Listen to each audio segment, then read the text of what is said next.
वाशी येथील जैनमुनी कुलभूषण देशभूषण शासकीय औद्योगिक संस्थेमध्ये कौशल्य रोजगार आणि उद्योजकता विभागाच्या आदेशान्वये भारतरत्न डॉ. बाबासाहेब आंबेडकर यांची 135वी जयंती साजरी करण्यात आली। कार्यक्रमाच्या अध्यक्षस्थानी व्यवस्थापन समितीचे सदस्य शहाजी चेडे तर प्रमुख पाहुणे म्हणून विधिज्ञ किरण कोळपे होते। यावेळी मंचावर व्यवस्थापन सदस्य संजय कवडे, JIRT शाळेचे मुख्याध्यापक ओमकार बामणे, तुकाराम शिंदे आणि गजानन भारती उपस्थित होते।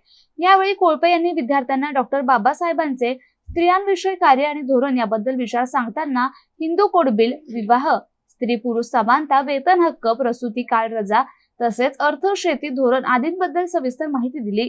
कार्यक्रमाची सुरुवात डॉ. बाबासाहेब आंबेडकर यांच्या प्रतिमेस मान्यवरांच्या हस्ते पुष्पहार घालून आणि मेणबत्ती प्रज्वलन करून झाली। त्यानंतर अभिवादन करण्यात आलं। कार्यक्रमाचं सूत्रसंचालन आणि आभार गणेश देशमुख यांनी व्यक्त केले। या प्रसंगी कर्मचारी वृंद, विद्यार्थी मोठ्या संख्येने उपस्थित होते। शहाजी चेडे, MCN न्यूज, वाशी।